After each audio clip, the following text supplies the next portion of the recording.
people lose small moments of happiness in search of one big happiness. We are so distant from genuine happiness. I sometimes think it's like pursuing something that cannot be really ultimately gotten.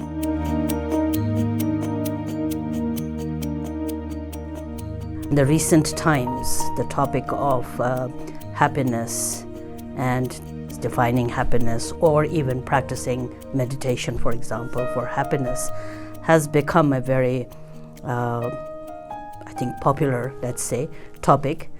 But I think there are different levels how one would look into it, because if one looks from the perspective of essential Buddhism, genuine Dharma, or from a profound view of the Buddhist teachings, then there is no such thing as ultimate absolute happiness until one is able to overcome the cause of samsara and suffering, which is ignorance.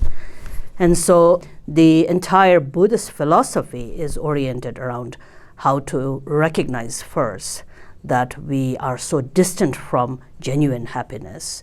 And in that context, maybe happiness is more not so much the relative happiness or the conventional happiness that we usually think about in the worldly sense, but more about being able to recognize our true nature, who we are ultimately. Because when we move away from our own fundamental nature, then we lose the harmony. And in that, the sort of the ripple of confusion and delusion just distances us from the genuine happiness, state of happiness. However, that being then said, then from a much more relative sense, I've often thought that people speak about happiness, but I sometimes think it's like pursuing something that cannot be really ultimately gotten while we are in samsara. But there is something close that can bring you. And this is not necessarily for only Buddhist practitioners or for spiritual people, but even from the general sense, when we value happiness so much, because we hear, Bhutan is a very happy nation, or Finland is one of the happiest countries, or Denmark is close, and so forth. And, one tends to say which is the happiest country. And there are so many different ways in which you can measure that happiness. Of course, all of the outer material circumstances and good conditions can be defined probably as also states of happinesses that people can enjoy. But a little bit more from the perspective of contemplative. I don't want to say just Buddhism, but from contemplative spiritual perspective, I have often thought that unless we learn the art of genuine contentment, which is so much more accessible to us, you can be genuinely content, which to some people they would say that if you are suffering, then how can you be content? Now, of course, there are challenges while we are in the world. There will always be challenges.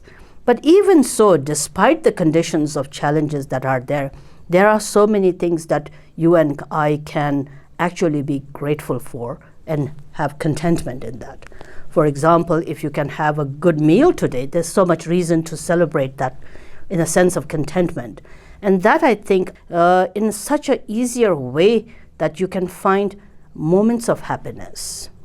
So I've always thought that if we cultivate understanding and appreciation of contentment and really look around us and see how many things are there that are actually good, that we can be happy about, content about, that there is this possibility to find happiness. And this may not necessarily have all the characteristics of what we might think happiness is, but that can be very elusive, And so I have heard a saying, I'm not sure I can remember it accurately, but I've always thought that it was very inspiring, is that people lose small moments of happiness in search of one big happiness.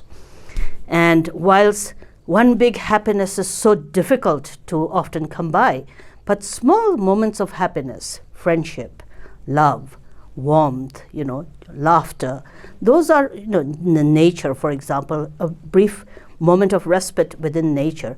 These are so many things that can bring us small joys, small happinesses, deeper contentment.